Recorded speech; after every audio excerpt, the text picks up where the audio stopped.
Okay.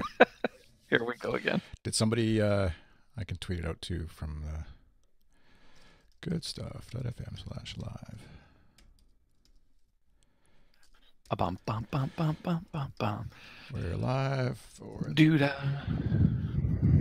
Thank you for tuning in, Fabiano, by the way. Fabiano's here? YouTube podcast. Yeah. How can you tell?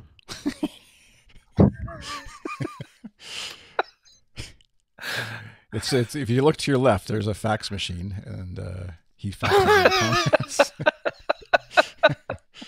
This is Matt's first time on the podcast.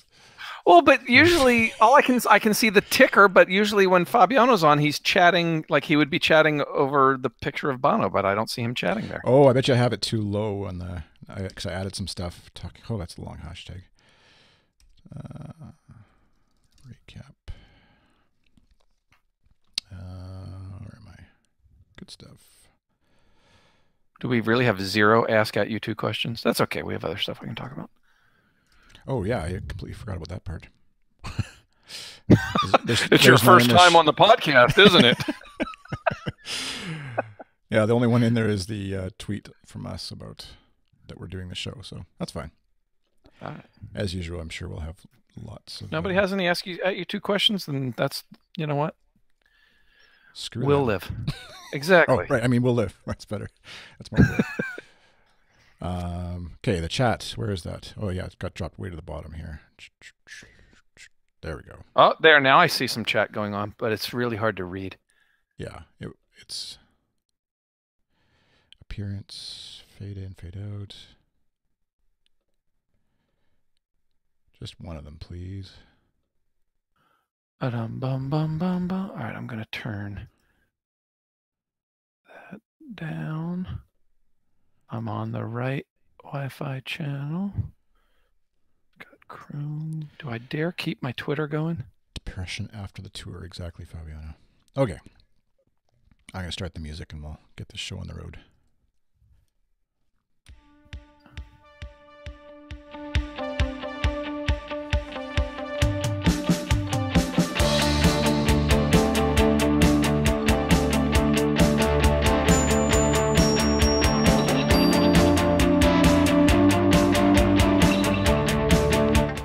Hello, welcome to the U2 podcast, episode number 69. Talking all things U2, album news, tour dates.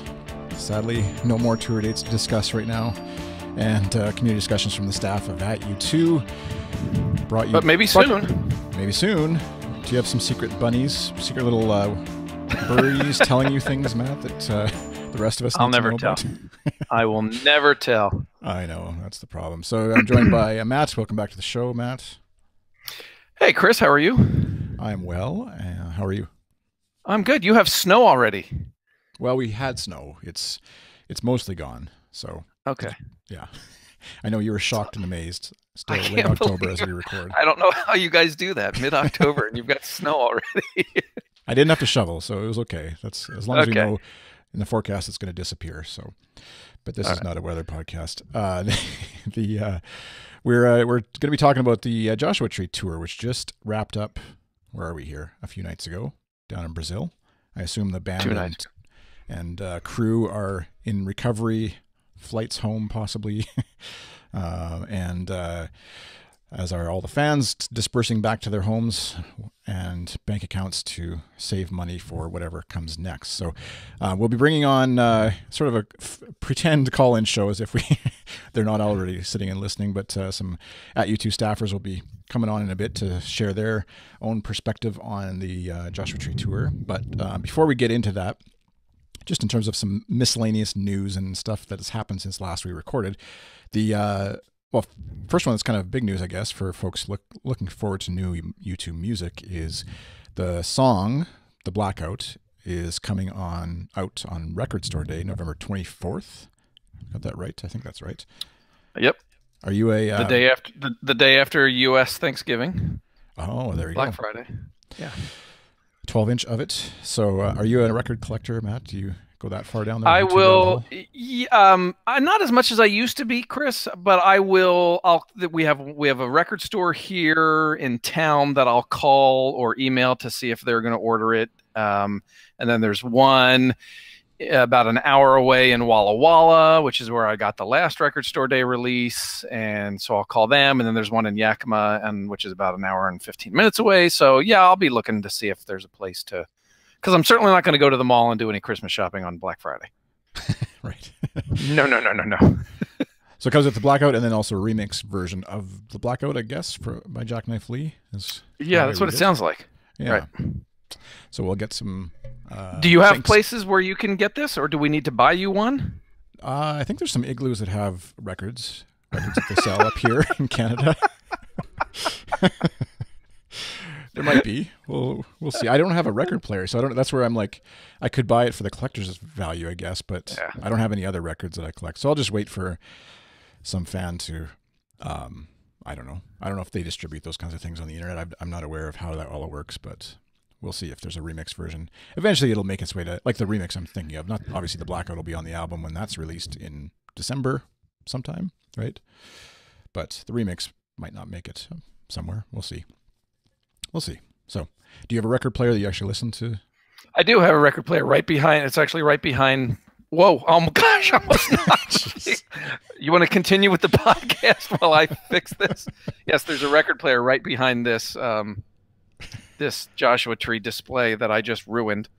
So yeah, go ahead and continue with the podcast. I'll be back in just a second. Not almost killed by the Joshua Tree would have been an interesting headline for at YouTube. Wow, this is really embarrassing. This is great video, isn't it?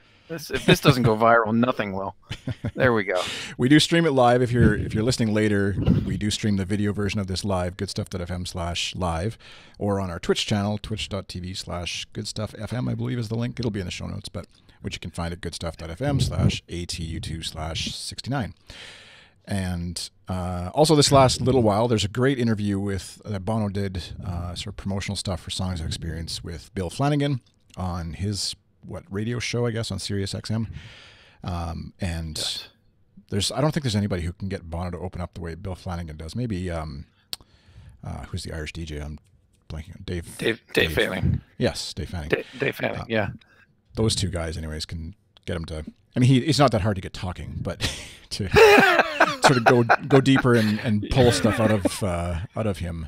I guess that. Yeah, the Bill Flanagan thing was really, really cool. I don't think they've made.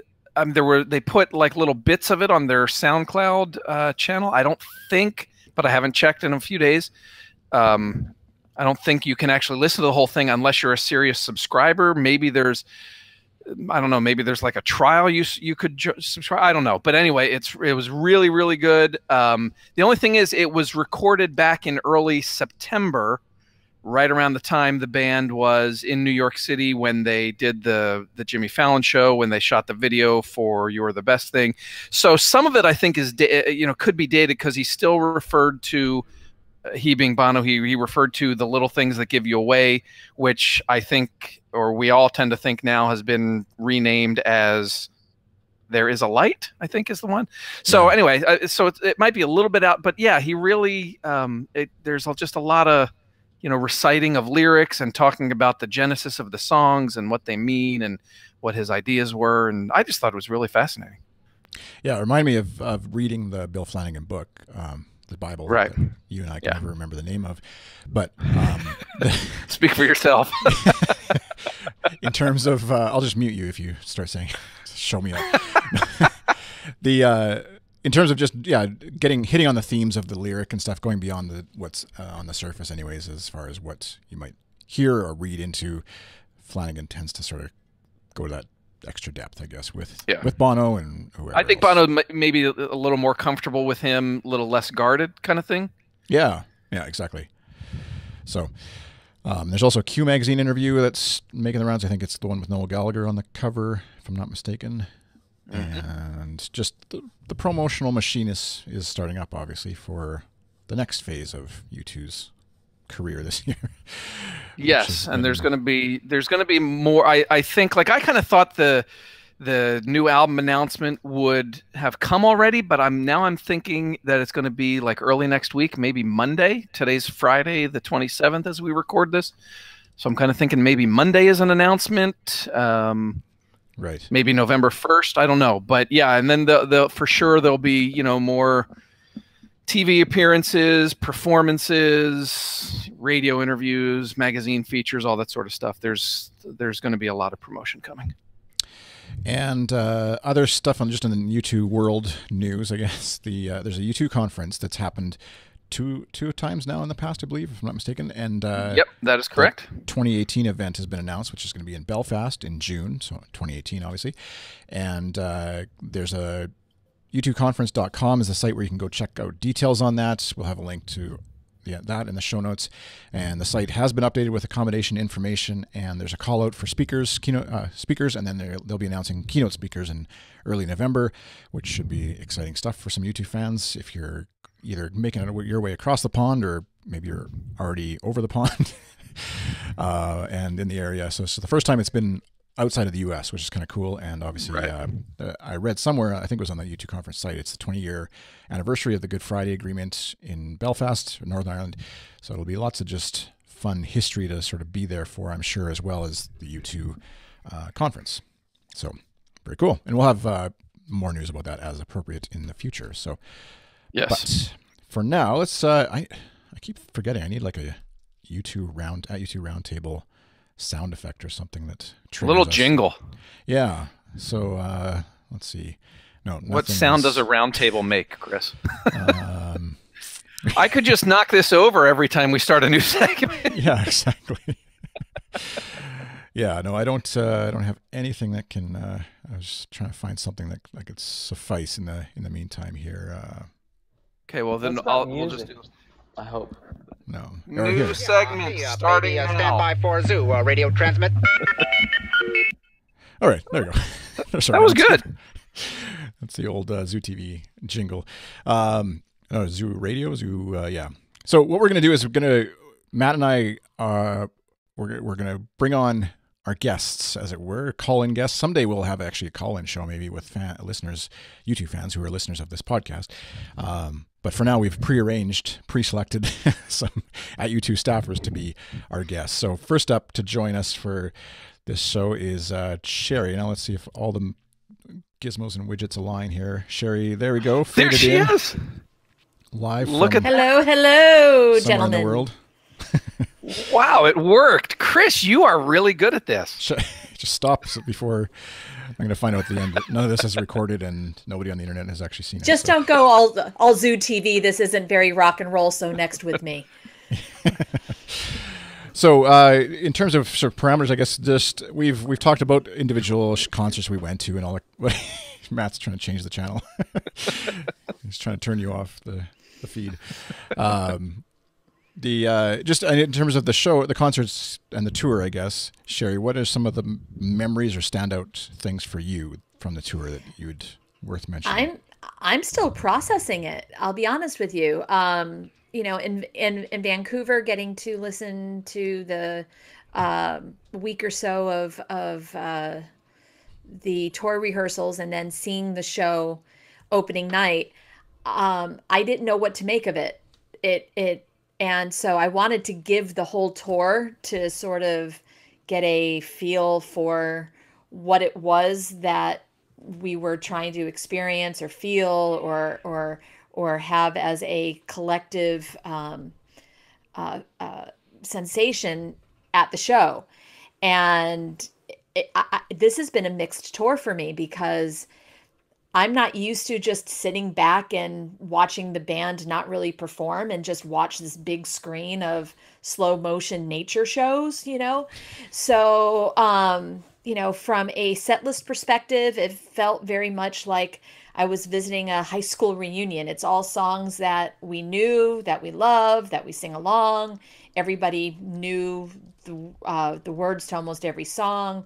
And so for that collective, it felt really great to be in a stadium, but it just felt like, as I said, it was a high school reunion where everybody's looking forward to going on to college. We all knew that Songs of Experience was coming. We all knew that the EI tour is coming, and that it just felt like we just got to get through. We just got to get through the next 4 months, and then we'll get to the good stuff. It felt like it was a FM. bucket list tour for a lot of folks that, if you're going to go out and see U2, this is the tour to do it. So perhaps they were, able to get that aspect of their audience to feel fulfillment. But I don't have that same feeling like I did coming out of Zoo TV or coming out of Elevation or Vertigo or even 360. It was a tour of maturity, a tour of reconciliation for me.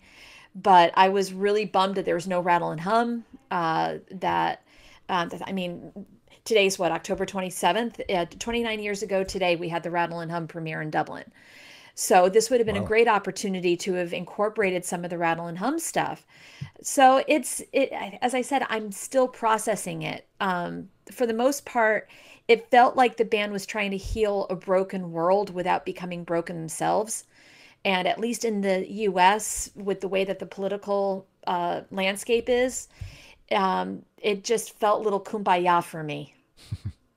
Yeah, they kind of started. I mean, it was a lot of. I mean, it's promo bono in action, I guess, in terms of like where you need to go back and reevaluate, and with Trump and with whatever in the States and stuff. And this is like perfect timing. We can go back. And so I don't know that coming out of it, there was a debate somewhere, whether it was in Slack or on Twitter. I'm sure there's been multiple places of like, how much did they accomplish in terms of healing the U.S. or helping the political climate in the U.S. And you could argue it's worse than when they started, not because of them per se, but just. It's hard for a tour like this, especially, to change a lot of hearts and minds. But yeah, I don't know where I'm going with that. There's no like question or anything, but just more.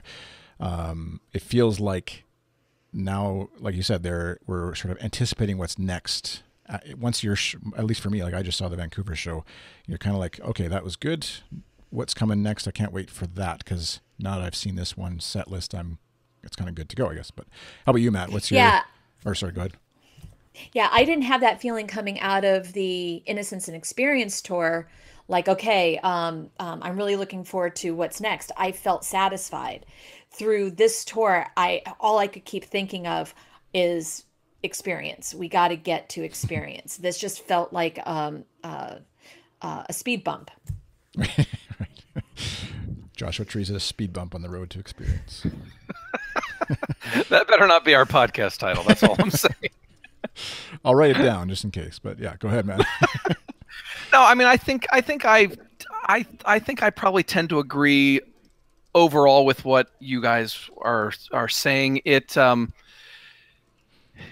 mean, I'm never upset that I get a chance to see U2 live, right? I mean, I saw the first 3 shows and then the last US show in San Diego, and the weird thing for me is that I liked every show. I think at every show I was in tears for a good chunk of the first half hour. And yet when I step back from the individual shows and think about the tour in general, my thoughts are more along the lines of what you guys are talking about. I'm like, all right, that was good. I'm ready for what's next. I'm glad it's over. I wouldn't put it anywhere amongst U2's greatest tours. It didn't have, I don't know. It did, like, I guess, well, like what Sherry was just saying, it didn't have, like, when I saw the I&E shows, like every Innocence Experience show, I walked out and I was like, oh my gosh, that was incredible. That was one of the best shows I've ever seen, blah, blah, blah. And this tour for me just didn't have that same sort of vibe, that same kind of energy. So, Yeah. Oh, Sherry, for songs that you were like, you alluded to like getting to hear certain songs. What were the key ones that you were kind of just excited that you actually finally got to heir or got to hear again? Well, it was, of course it was Exit. It was Mothers of the Disappeared.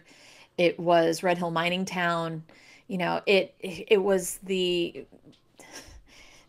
I've been a fan of this band since '88. So I missed the first Joshua Tree tour by about a year. So thanks to the bootlegs and all that stuff, I had heard the tour from '87 quite a bit. I've got the box set of the 25th anniversary, or rather the 20th anniversary of the Joshua Tree. So I've seen some of that other stuff, but getting that being in the room during Exit and the way that he presented Shadow Man, that was unlike anything out of all the different characters Bono's done. this has got to, I mean, Shadow Man tops Mephisto for me. It tops almost every other character that he's ever presented, but it was so condensed into the one song, and you could see him trying to peel out of that character going into Mothers, because that is a hard break to go from Shadow Man into that particular track. So getting to watch that happen was probably the greatest highlight for me. As far as the other stuff goes, I'm in the camp that loved Ultraviolet. I loved the Her story. I was proud to be able to bring my daughter to the show and have her experience it, and the knowledge that, you know, girls and women make a difference. We are world leaders. We are not a gender that should be held any different than the male gender, you know, or any gender whatsoever. So that message didn't resonate with some people, but it resonated a great deal with others. And for me, that was another highlight, was the reminder of all these great women who came before you, and you too can be a great woman if you happen to be one, or wish to be one. So, you know, that was something that I will take to the grave. I really resonated with that. I'll speak for the other side. It's not that the message is the trouble. It's that they used that song. I mean, that song. So what song would you have chosen in its place? I don't know, but that song, you know, my wife and I had marital troubles in the early 90s. That song got me, and that song is about marital troubles. That song got me through a long stretch of time, and they messed with that song. And so so anytime I've ever voiced my feelings internally or externally about it, understand that it's not the message that I've had a problem with. I think the message is fantastic. It's just they took that song. So it's the way that they transformed the song. Similar to what they did with Streets on the Vertigo tour, which Streets is, to me, not a song about healing Africa. It's a song that has other meanings to me and means a lot personally. So anyway. And if I could just slightly change the topic, but it is store related, merchandise. I missed the AMP visual designed merchandise. This hat, okay? I think this was a Live Nation hat. I don't know how I'm supposed to wear it. Am I a conehead? Am I getting abducted? I don't know what to do. You know, in Canada, that's just a toot, Sherry. Yeah. That's our podcast title right there. Am I a conehead? Gear. Am I getting abducted? You know, the best value were the beer cups. These are only $12. You got the beer. Of course, I don't drink, so I snagged one at the end. But it's a good quality cup. I mean, the coffee cup is nice, but the plastic beer cup, this is my favorite thing. So anyway, and they missed the opportunity. You could get at Joshua Tree National Park, you could grow your own giant Joshua tree. They could have been selling these like hotcakes. Yeah. But that's just me. Don't get Sherry. Here's rule number 1 of Podcast Club. Don't get Sherry started on the merchandise. No, the fan club is the rule number 1. Don't get Sherry started. The fan That's club. right. Rule number 2 is that's for the next podcast. Yeah. We will discuss the whole that. ticketing thing. That's for the next podcast. Yeah. I'll just on the. I don't want to like, you know, feed the lion here, but The mama bear. yeah, I'm throwing meat at the mama bear here. They never had the shirt that was red with their silhouette, right? Was that like just? No, I saw that. No, everybody would have bought that. Right, like that would have been. But didn't I see that shirt on somebody? Was it like homemade? Well, some people made it. I bought a knockoff that looked just like that in Cleveland from one of the knockoff stores. Okay. The shirt isn't going to last through 5 washings. I understand that. But that was the iconic visual of the band behind the red screen, making the big gesture. That should have been a shirt. Yeah. As Fabiano says in the chat, pirate merchandise outside stadiums in Brazil was better than the official merchandise. Which Yes, it was. Yeah. The majority of the pirated merchandise throughout the globe was better than what Live Nation offered. Yeah, it did feel a bit phoned in, I guess, for what it was. In some of those aspects. I remember thinking back to after the Vancouver show, we were really critical, justifiably so, of like security and ticketing and getting into the stadium. And they obviously made huge improvements in that. That seemed to die down as the tour went on. There wasn't as many issues. Not saying there was never issues, so please, I know people had trouble getting into various concerts for various reasons, but just as a mass of people, I guess, getting into a stadium, they definitely seemed to improve or fix whatever happened in Vancouver as the tour went on. And looking at like just going to the end of the tour then in Brazil and just seeing the photos of like the stadium and filled with that many people, and for 4 nights they did, right, in Brazil. Incredible. It's just amazing that many people are like in one place, period, and then listening to you too. And that's I can't thing. imagine being on stage for that. That's the thing that when you saw the photos of the Latin American shows, like at the shows I was at, on the floor, once you got back to like the sound desk or the mixing desk, you had room. Like you could stand and move around and dance, and you had some space. But there's like no space at all anywhere on the floor at those shows. It was just it's crazy. I think that I gotta go. I gotta go someday. I think it just goes to show you that the American market, because we get U2 so often, it doesn't sell in the same way. I mean, it's not at the third. No, look at the third leg of the tour. You had how many stadiums that still had plenty of availability? And then, I mean, I felt claustrophobic looking at the pictures from Brazil. I don't know where I would have gone. Right. I certainly wouldn't have wanted to have been in the middle of that sea of humanity, no matter how awesome it would have been. I'm glad that they're coming back once we find out officially that it'll be arenas, because at least for the US, I think that they've really killed this market, and I don't think that they're going to be able to sustain stadiums in the US.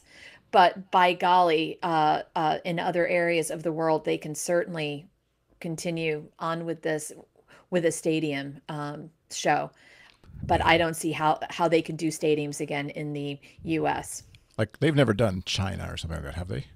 Just like no. Think of like some massive stadium in China or something like that, like where they've never played, and even Japan, like they did. I know Zoo TV, and maybe I'm sure they've stopped there occasionally, but like. Yeah, just other markets. Yeah, Vertigo tour. They were in Japan. Vertigo was the last time in Japan. Yeah. Just like and I'm not forgetting about you, Australia and New Zealand. I know you're out there too. But just there's whole markets that you would think dollar-wise, even once they get there, they could do a 10-week stand or whatever, like and just rack up the money if it's about the money, or appease a bunch of fans if it's about the fans, anything like that. Anyways, we're getting way off tangent here off. Just the Joshua Tree recap, but so Sherry, in your 15 minutes are almost up. 15 minutes of fame. Thank you. On the, thank the you. YouTube podcast. Any closing comments before we kick you off? As much as I might complain, kind of like what Matt said, anytime you can see U2 live, it's a blessing, and it's a communal experience that you can't get anywhere else. So to have had the privilege to have seen it as many times as I did, to have listened, and by the way, huge thanks to everybody who shared on Mixlr, Periscope, who tweeted pictures, who contributed to the social stream. It was an honor and a privilege to be able to collaborate with all of you online in order to follow this tour as completely as we were able to do. So it was wonderful. And but as far as the ranking of this tour, I can't put it above any other tour. So it just was. Yeah. All right. Well, thanks, Sherry. Thank you, everybody. We'll be hearing from you again, I'm sure. See you on the next podcast, folks. I hope you figure that out. Yeah, I don't know what I'm going to do. I really don't. We'll just leave her as she disappears into... Sherry goes off into the ether, trying to figure out how to wear a hat. That's a toque. Do you guys call that a hat? You would call that a hat? Yeah, it, looked, it was Is it like not like completely wrapped around, like that's a toque. That's what Canadians call a toque anyway. you hoser. Someone back me up. Yeah. Exactly. All right, next up we got Tassoula. Let's see if all the magic works to bring Tassoula on. Hello. Audio is working. Can you hear Video's me? working. We can. We can see and hear you. All right. So, I know you were in our virtual green room, as it were, so you got to hear Sherry's comments, and you couldn't rebut her, and she can't rebut anyone else but now, it was or killing whatever. me. Yeah. I know there's comments going back and forth. So, just before we jump into your thoughts, in the chat room, Anasaurus, I can't quite read the Anasaurus, I think is the name. A big complaint here in Brazil was that they only played in Sao Paulo, whereas there are many other acts that have toured various cities in Brazil, which is definitely true. I think to me, it seems like there's untapped demand, unfulfilled demand in South America as a whole, obviously. And Fabiano added they came to Brazil just because Guy Ossiri scheduled his wedding there. So maybe that's true. Who knows? Or but maybe yeah, he scheduled his wedding there because they were going to be in Brazil anyway. Either way, he's disappointing the U2 fans or his wife, I guess, or either or fiance. What are your thoughts in wrapping up the Joshua Tree tour? I guess you had seen how many shows and sort of what stood out for you from the tour? I saw 7. I attempted 8, of course, because St. Louis was canceled after I already got there. Right. But they've never said anything about remake, right? I think I saw the most of anybody on our team. I'm pretty sure I did, which is kind of crazy because that's usually not the case at all. But I didn't get outside the country with the exception of Canada for the very first one. So that's different for me too, because every other tour I've left the country, or left North America, I should say. So yeah, I'm bummed that I didn't. But country. Logistically, I couldn't make it work with the job I had, which I no longer have. So darn, I should have just done it anyway. But anyway. Yeah, so I have vastly different vibe than Sherry did, and maybe it's because I prefer U2's older music. Joshua Tree is one of my top 3 of their all-time albums, of course, War and Octung Baby being my other top 2. So this was a huge treat for me to hear this. They did something that I didn't think they were going to do. They made the only song I don't like on the album something I actually like now. So Trip Through Your Wires has always been my nemesis because it was sacrificed, or Heartland was sacrificed for it. And Heartland is a better song. It's still a better song, but I've never even liked Trip Through Your Wires till I saw it live. And now I love it. Just that did it, and that's the magic they have. It's changed the album version for you even? Like listening to a little bit, yeah. I did listen back to it on vinyl, kind of ceremoniously the other night after I listened to the Brazil show, the final show on a Mixler. Thank you, Fabiano. It was Fabiano's Mixler I was listening to, and I didn't skip it. Normally I would skip it, and I didn't skip it. So I guess there's some validity to that. Yeah, I guess I like it better now. But one point I want to make, I think there is a difference. In the way that the show is packaged, the repetition and the barely going off script, like I agree with all of that, everything that was said about that, and it was so predictable. But I think part of that probably, now that we're learning more, has to do with Bono's physical limitations because of whatever health scare he refuses to tell us about, and that's a valid thing to have to worry about. So, with the exception of Exit, where we know he was all over the stage, he came out, he did his little dance or weird Shadow Man thing, he wasn't nearly as physical as he usually is. He didn't pull as many people up onto the stage to dance. He did a few times, but it wasn't every night.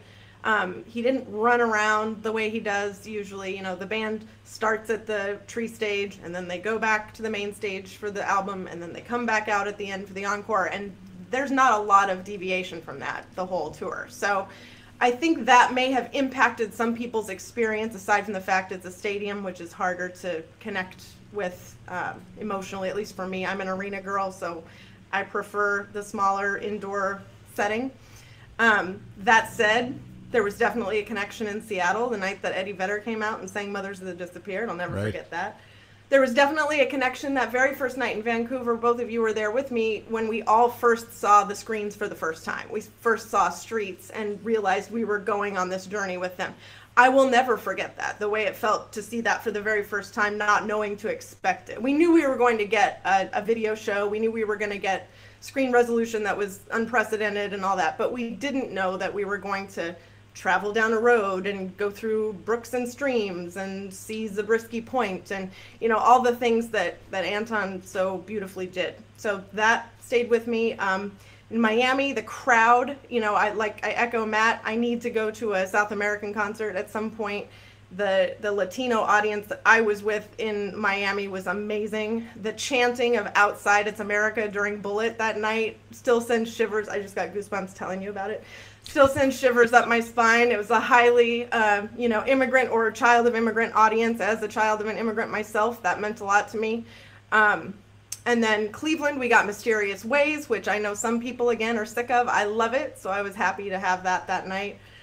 In Boston, we had the Kennedy speech for the first time, fitting, of course, that it was in Massachusetts. And in San Diego, I'm not a huge fan of You're the Best Thing About Me, send your hate mail to Tassoula@u2.com, but I did like the acoustic version in San Diego. If they played it that way every night, I would have looked forward to it. So I just spit out a lot. You want to argue with that? My brain is catching up. Or agree with that? Yeah. You were both with me at different shows, so I mean, right. Yeah. we had similar experiences, at least in 3 locations. I agree that, like, definitely the screen thing, just which is, it feels kind of silly. I remember even just, you know, debating how much of an importance it is in telling other people about the show. Like, you went to YouTube, but all you could talk about is the screen. Yeah. But it was like just an experience that you had to have in, like, and I'm sure, like Fabiano said, you know, maybe they were recording a show in Brazil or whatever, or in South America. And so we might get a video, Blu-ray, whatever version of the concert, hopefully at some point. But I don't think that will replicate that experience of even hearing, you know, 30-some thousand people behind you or beside you going, like taking in a breath as this screen came on, and you're like, it's kind of like in your home when the first time you plug in an HD TV or whatever, even, like, as silly as that sounds, but just at a massive scale that was like, holy crap, that's like a amazing screen, and then it's amazing visuals to go along with it. So I think it's, now looking back on the Vancouver show, which feels like a lifetime ago almost now, It does. It's Right. some of those firsts that you sort of forget about as obviously as time happens, time goes by with this tour. It was really cool, and like hearing Little Things, which I'm the song at the end. Little Things. Little Yeah, Things, we heard the little things in Vancouver. We heard the little things. Yeah, and like I remember even thinking, like, okay, I don't know if I've never heard a U2 song for the first time live, and so you're kind of like, is this? I don't know if I like this yet, because even when I hear, like, when we've heard the Blackout or You're the Best Thing About Me, like the first time I listen is like, okay, I kind of like it. There's something weird going on, and then you're like, by the 10th listen, you're like, oh no, there's things I like or don't or whatever about it, but you kind of had to, like, you almost felt like you had to like it, because, like, of course I'm going to like this song. It's the first time I'm hearing this, and they've never played it before. But then, just sort of processing all of that in the moment. But I digress. Anyways, Matt, do you have some feedback or thoughts or disagreements? No, it was interesting for me to hear Tassoula go, like, through this whole show by show sort of thing that stood out, because for me, the 4 that I saw, I don't recall any, like, specific moments of that. The thing for me is that stands out from all of them is what we just talked about. Not the moment when the screen turns on and becomes red, but the moment when it transitions from the red and then you're to the video, and, like, it's like you're going down from the clouds and you're, like, in the back, you know, at the start of Streets, and, like, every show I was at, you could just, like, there's this collective gasp in the audience. And I remember at the Vancouver show, our staffer Aaron Govern was over from the UK for the show, and he was right next to me, and I literally thought he was going to pass out at that moment, because, like, he was like, just going insane when the, you know, in the transition from the red into the video. And it's so it's interesting to me that Tassoula had all these individual memories from each different show. Yeah, like, Did you remember I Will Follow from Seattle too, Matt? That was another one Michelle brought up. I had totally forgotten about Eddie Vedder. I totally forgot. Yeah, I was just going to say Eddie Vedder on the stage. And How can you forget Eddie Vedder? My gosh. But just the vibe that night. Like, I asked this question on Twitter, not knowing that we were even going to tape a podcast this week. I asked the question the night of the final show, you know, what are everybody's favorite moments? Here are my top 3, and I spit out whatever. And then when everybody started responding, I was like, oh no, that was much better. That was far better. Or, oh yeah, I forgot about that. You know, so it was the same type of thing. How could I, you know, leave off I Will Follow from Seattle? You know, that was Michelle's, I think. And so there was different things about the different places, and obviously you have your personal experiences because you're with your friends or you're with your family or whatever, you know. Yeah. Meeting Bjorn in Vancouver was a huge treat after we Yes. watched his rehearsals and Yes. and been hearing from him, and then we got to be on Canadian radio, which was fun, and Chris got to experience that with me because he took pictures while we were there. Sorry, my microphone's not behaving right now. But anyway, it was, yeah, I think I have a better, I think I would rank it higher than maybe Sherry would as far as the great tours of all time. That's not to say I'm not super excited about the next tour that's coming up. But as far as what I've heard of the new album, I can't say I'm as excited as I was before Innocence, if that makes sense. I mean, I've heard 3 full songs now in different versions of every single one of them. I love the Blackout. I don't love the other 2. So depending on what the other songs sound like, I'll gauge it that way.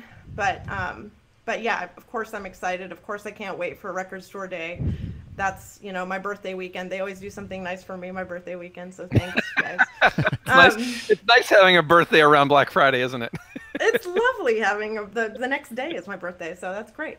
But I will hold this tour in a much more sentimental place, I think, than some of the others. Just because I got to hear songs I wouldn't have gotten to hear, and I won't probably ever hear again. Yeah, that's the thing too. That is the other thing that I keep holding on to is that, you know, good Lord, we got to hear Red Hill Mining Town live, you guys. Right? Right? Right. Like 30 years. And that was like the song. And That was like the song that they were never ever going to play, and we got to hear it. So and they were done with Exit, done with it. Bad juju, bad things happened. It was, you know, injuring Bono to do it, and it turned out to be the best song on the tour. So it's like, you never know. Although I disagree. So here's one thing I did want to bring up. I don't think they're going to take Streets out on the next tour. I know there's a huge I didn't want to go to campaign now going on that says, you know, there's no way that they're going to play anything from JT. BS. They'll play Streets, and they may play With or Without You. It's not a campaign. It's not a campaign. I just made a prediction on Twitter that I don't think they're going to play any Joshua. But you're not the only one. And, I wasn't directly referring that. to you. That's cool. And maybe you're right, but I doubt it. I wish not because I don't want. I'm not like I love hearing Streets, and I would love it if they played it every time. But I on the creative side, artistic side, I feel like I wish they'd have the guts to not play it. To feel like it's necessary to play it every time, I guess, and that I wish they'd have the guts to not play one, but we know how I feel about that. Yeah. But they have played. With you, Go ahead, Chris. I'm with you. I am both appalled and intrigued by the idea of seeing a show without Streets, because it scares the hell out of me. It actually. You what? Yeah. Right. Even if it's in the encore, you wait for it. Yeah, it scares the hell out of me to think that there would be a show without Streets. But then I'm like, what would that sound like? And look, if you go back through some of the Willie Williams interviews over the last 10 or 20 years, including ones that when we've interviewed him and that he's done with other outlets, he's admitted that before certain tours they think to themselves, can we do this without Streets? So it's not like it's a never before thought of discussed idea. So a copy editor in the chat. I think if that's a thing that they've discussed in the past and they always found reasons to say no, we have to play Streets, I think the fact that they just did an entire tour around this album is the excuse they need to say, you know what, now is the time when we cannot play it. They have a built-in excuse. That's fair. But here's the question: if they ditch it, what's the climax? What's the song that's what scares the crap out of me. I have no idea. How do you replace that? I have no idea. What's the climax? There's your title. But well, obviously it would be Acrobat. But anyway, Acrobat. enough with Acrobat. Like I said, I honestly, from the bottom core of my heart, wish that they would play that once, just so people would see how boring it is and shut up about it. But Hey, you would have said anyway, the same thing about Trip Through Your Wires, so you learned. No, That's no, true, because that's Trip true. Through Your Wires is at least a little upbeat. Even though I didn't like it, it's at least upbeat. I don't even really hate Acrobat. I just think it would be a crappy song live. That's where I'm at. I can put it on to go to sleep. It's lovely. But one more thing I did want to say before I get cut off, because I can feel you just about to do that, Chris. One thing they got right. You've got a minute. You've got a minute 20. Let's go. All right, so it looks like I've got a minute 20. All right, in my minute 20, I'm going to say the best thing that happened toward the end of this tour was U2 finally figured out how to use social media. We got this random like video of Bono walking through the streets with his phone out, selfie style. That's what we want, you guys. That's what we want. Just do that. I would give anything to be like the embedded person on their tour to say, here's the phone, go do this now, or you're standing in front of this silly sculpture, go do something, visually that I can take a picture of. I mean, there's so much opportunity there, and they're so natural and they're so camera ready anyway. I don't get why they don't do it more often. I hope that all the positive feedback they got for that video motivates them to do more.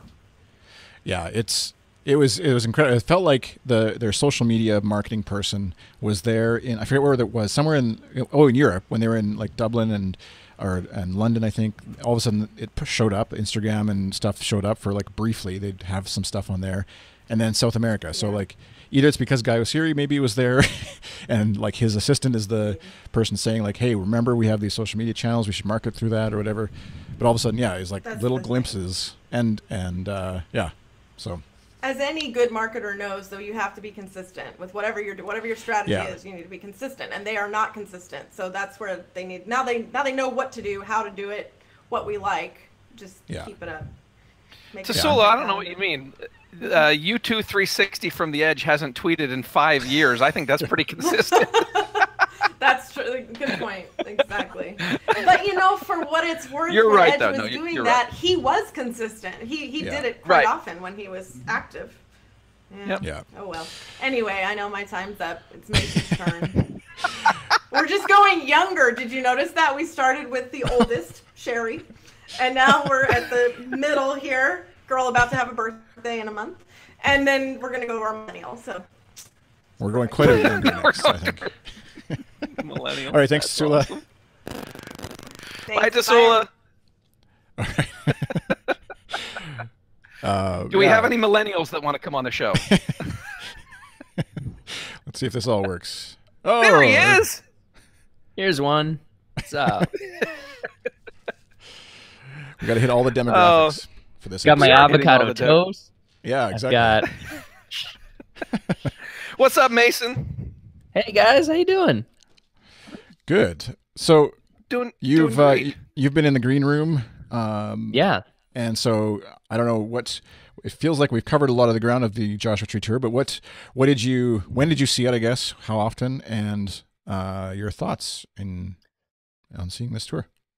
Okay. So my first show was in Pittsburgh in June, and then I saw the show again a couple of weeks later in East Rutherford, where, by the way, just to follow up on a previous point, as I was walking out, they were kind of closing up shop of the merch, and there were Red Streets T-shirts on sale, and it will continue to haunt me for the rest of my life that I didn't get one. But I saw them. They're real. Wait, like official? Yeah. Yeah, like in one of those So they kind of weren't- like bodega things that open up. Yeah. Get out! I thought that was just like under their radar, or like the unofficial booths had one of those. I mean, it was right outside the stadium, so maybe it was unofficial, but I can't imagine they would let somebody set up a booth, Or maybe it was just a fever dream from running on like 3 hours of sleep. I don't know. It was a hot day too. So yeah, I saw my second show was in East Rutherford, and then my third show was just a couple of months ago in Buffalo, New York. So I've kind of made my way about the East Coast and New England, I guess. And for my thoughts on the tour, this is my second one. So my first shows were the last two New York City shows of Innocence and Experience, and while these don't really hold a candle to them at all, those were just. Night 8 especially, we got Springsteen, we got 40, we got Party Girl, and we got Stand By Me, which is my favorite song ever. So nothing was ever going to beat that. And then my first show, I got pulled on stage, and those two were just, the highlights of That's what I was gonna say. We have to let people know that at your first U2 show, you were on stage with the band. So, so it's okay if things pale in comparison. Yeah. Your first true. U2 show ever? Or Yeah, and then I was at the anniversary. I was at the thing the night That's before. what I was just gonna say. He was also there when they showed up at our party. So it's a good week. Talk about starting your live career off on a good setting. Yeah, or it's pretty great. It's only downhill from there, I guess, is the other way of looking at it. But hopefully, it's the See, opposite. glass half full, Chris. Yeah. So I came into this knowing, okay, Joshua Tree, that's cool, and I've never really been a big fan of stadiums because I just, my first experiences have been in arenas, and I just think you can't beat something with a roof, really, where it's just it's close and you can kind of feel the body heat. Where I guess you can in a stadium, but I wasn't really pumped for the Joshua Tree tour, but I hadn't seen him in 2 years, so I was excited. And that first show in Pittsburgh just kind of blew my melon. First of all, because I got to hear Bad for the first time ever, which I'm very thankful that I was able to do. And then with little things and just like Tassoula was talking about, just the presentation and the ideas and the kind of goodwill behind it, because I worked in the news media for basically the entire presidential campaign, and I just felt so kind of angry just in general, and a little part of that chipped away with every time I saw the show. And it comes back in rare forms, but I keep thinking of from the right to the left, all the stuff that Matt hates. It sticks in my head every now and again, and I kind of think, okay, we're all here, we're all America. You know what? Don't listen to us cynical old people, because I'm as cynical as they come, but I try to not do that. You still have the youthful energy to push past it, I guess. Maybe we're something like that. Yeah, something like that. But I don't know. I would give this. This is a very good tour. It's a B tour for me. I'm glad I saw it. I would happily go to another show, but I'm ready for what's next, and I'm ready to see what is coming in next month and then 6 months from now. So right. Is there, maybe we can jump off to that as sort of an ending of this episode anyways. It's sort of like looking forward, because I remember when they ended the Innocence and Experience tour, there's kind of like this anticipation of them coming back with that in some form. And so now with Experience and Innocence, is that what we're going to call it? That they've sort of hinted that it'll be a lot of the similar production, but they could also completely change it up now that they've finished the Joshua Tree tour. Is there, are we hoping that it's going to be vastly different and like a brand new show, or are we okay with the idea of it being, a retooled Innocence and Experience with new songs, sort of, and visuals? Does that make sense? Yeah. I really haven't thought much about. First of all, I don't think it's going to be called Experience and Innocence. That just doesn't roll off the tongue well as Innocence and Experience, but that's for another day. But I would not be unhappy if they either used Innocence and Experience as the jumping off point and just kind of stack things on top of that. But I would also be pretty psyched if they said, let's start over. I don't think they have the time to do that quite really, but I'm confident enough in their abilities to think up something that is kind of a cousin to Innocence and Experience without feeling like a twin, Yeah.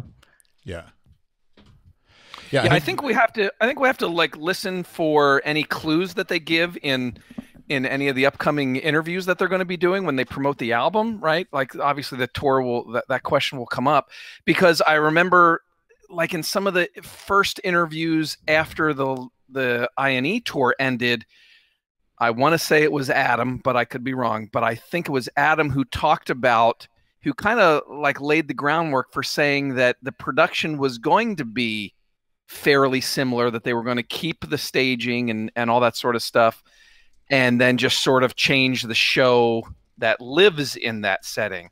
But that was years ago, right? I mean, they've had, all sorts of time to rethink, and potentially, the songs are different now and the album's different. And so maybe things will change. I don't know.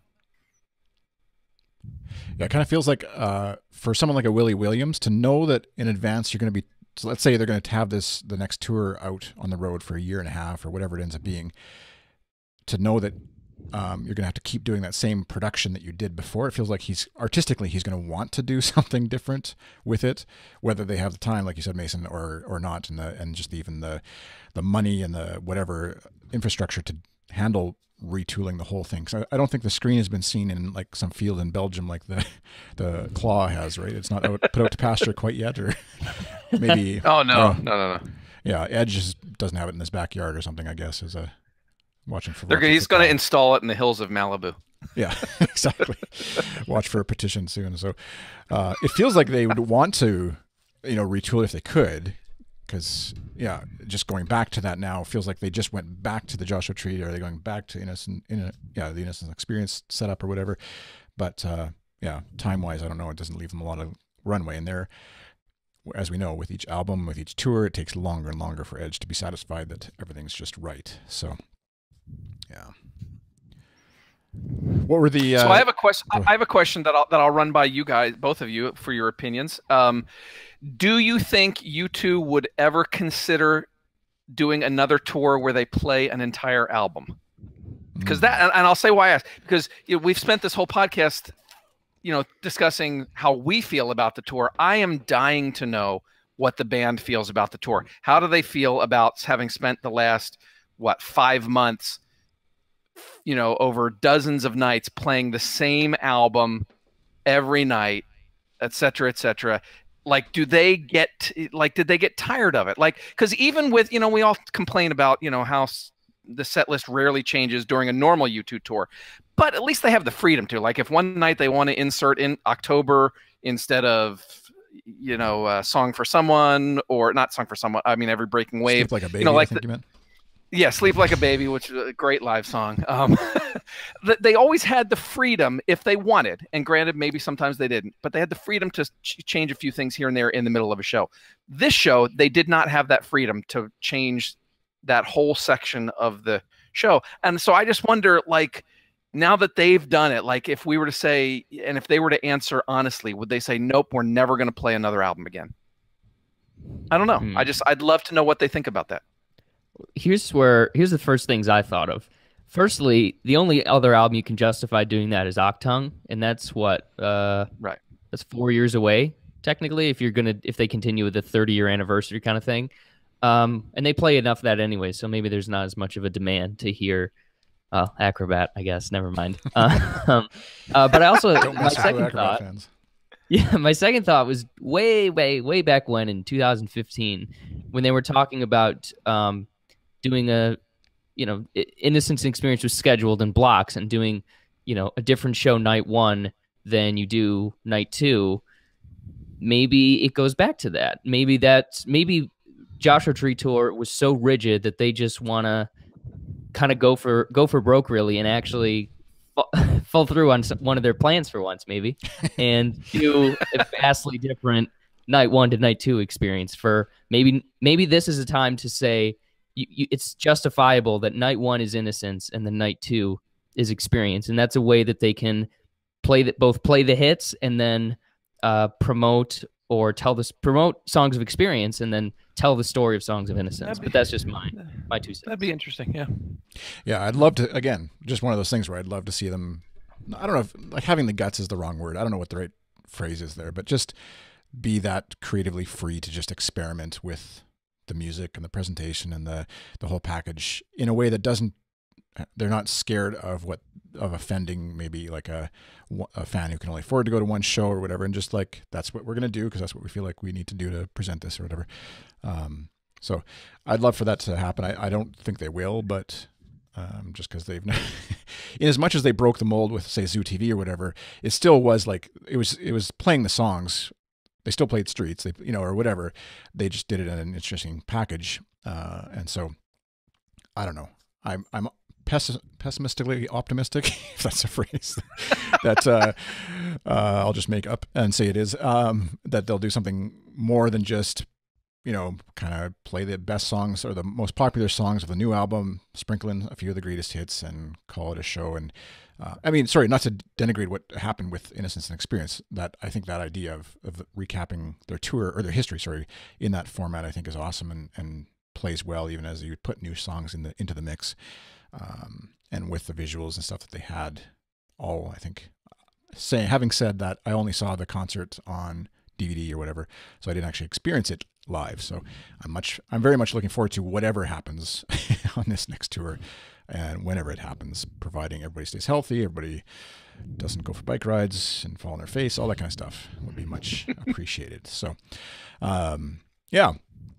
In I guess in wrapping up, Mason, on sort of going back to Joshua Tree, any closing comments for you from the tour that you're sort of like, now that it's all done? And did you watch some of did you keep up with the tour as it went along, and Mixlers and Periscopes and stuff, and sort of how it changed since last you saw it?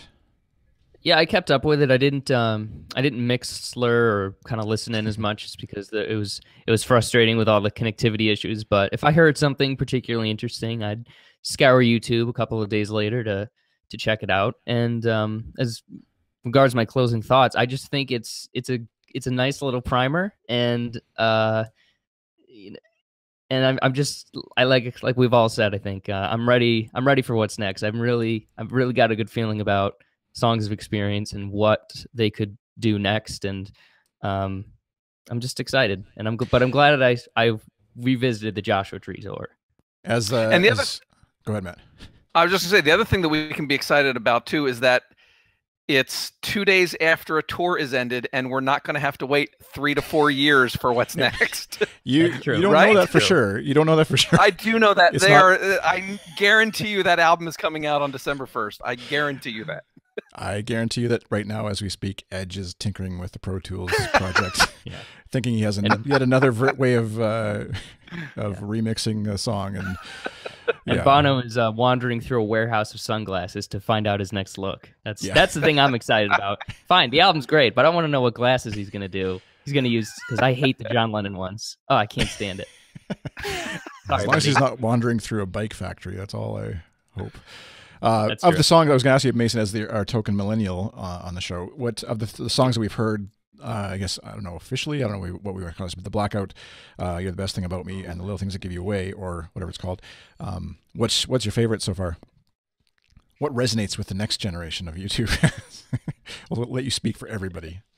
Yeah. Sorry, everybody, but it's You're the Best Thing About Me. I love the Blackout. I think it's great, and I love The Little Things That Give You Away. It's just that's a beautiful song, great melody and everything, but there's a toe tapping quality to You're the Best Thing About Me that I just can't, as a fan of pop music and as a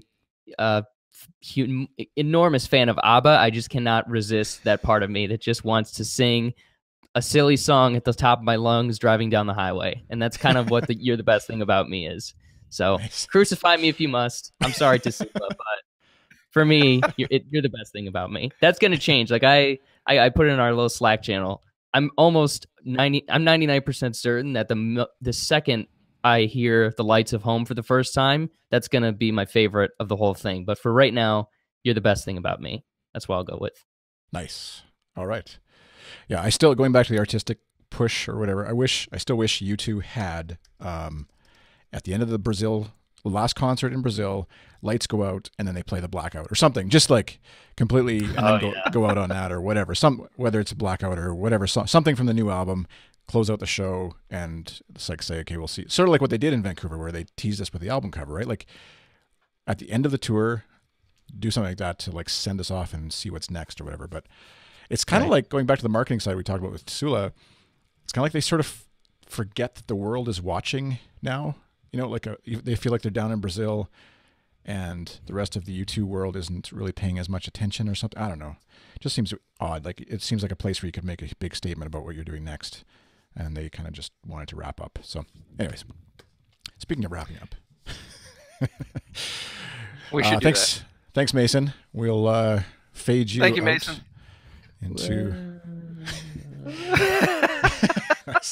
That was great. And you know what? We've got just briefly before I know we're pushing an hour here, but coming to us all the way from Brazil or somewhere in South America. Get out of here!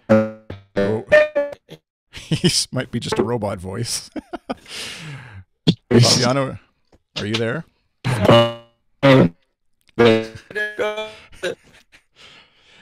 It's maybe it'll just be for the video folks who see you.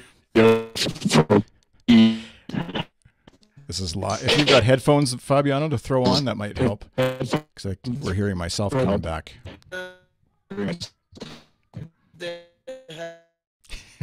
I can't hear him. Darn it. I can't hear him. Sorry, we'll try again another time. Maybe Fabiano. We'll end the show here, and we'll come back to you.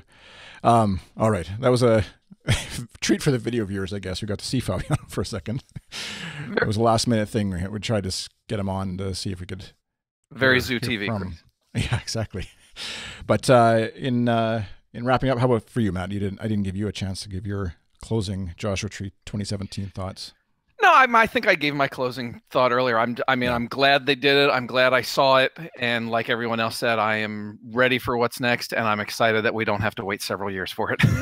Yeah, because we're all getting older, Chris. Do you? So December release of Songs of Experience. What we're thinking, working backwards from that. Is there another single or video or something that's coming before then? Do you think there's Record Store Day? Obviously, with the blackout, is that going to be? Yeah, and didn't I think it was U2 songs, I think said something, Get Out of Your Own Way is supposed to be released soon, but in this day and age, what does that mean? What does released mean? It's not like there's going to be a CD single or anything, so I don't know. Okay. But yeah, I suspect when they announce the album, when they announce the details, which I think should be in the next couple days, it will be available for pre-order, like around the world, and they might if you pre-order now, you'll get a free download of one of the songs. I don't know. Maybe it might be, You're the Best Thing. Who knows? But But yeah, it's coming right up. Here we go. All right, something to look forward to. Hopefully by the time we even re-record, we'll have some news. Record the next episode, we'll have some news about the new album officially. You can follow at U2 on Twitter, twitter.com/ATU2, or facebook.com/ATU2com, and instagram.com/ATU2com while you're waiting for U2 to update their Instagram page. Ours will likely be updated more frequently. I'm iChris on Twitter. Matt is at Matt McGee. The other folks who are on, you can find their Twitter handles and stuff to disagree or agree with something they said, if you so desire, in the show notes at goodstuff.fm/ATU2/69. And I think that's it for this episode.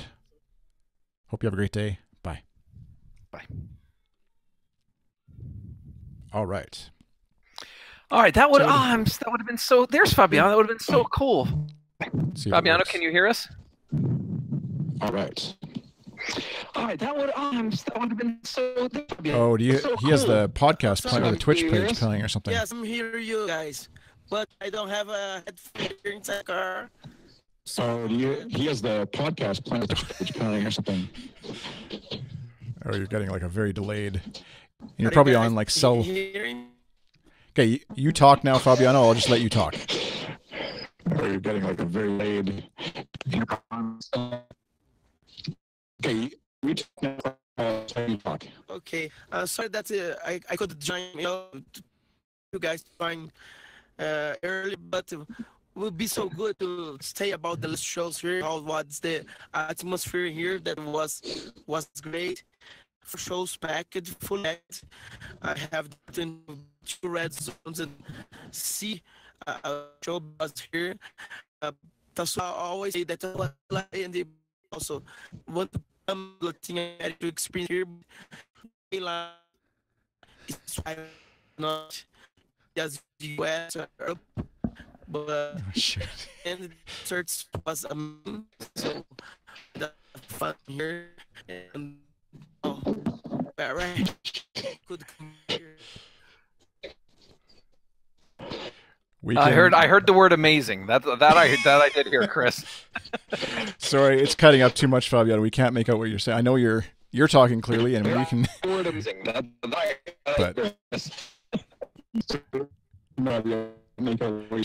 we'll schedule something when you're on landline, internet, Wi-Fi, or.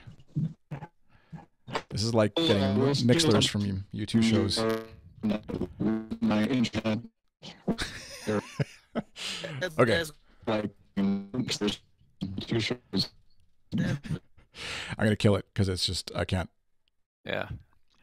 can't make it That would out, be sorry. cool. That would be cool. That would be cool to do if we can work out the logistics and audio and video quality. That'd be great. Yeah, I think if he was on Wi-Fi, or I'm guessing he's on cell connect, or he said he was at a mall somewhere, so maybe he's on like mall Wi-Fi or something too. But yeah, if we can get that working, and so. But thanks for, I don't know if they're still there, Anasaurus and Copy Editor 1971 for joining in along with Fabiano, Nick Kawaller, and if that's your full name, I don't know. Setting up Twitch accounts and following along on the live stream is fun to have you there. And yeah, that's it. All the stuff aside from a random phone call to Brazil, everything seemed to work. So thank you for Thank you, Chris, for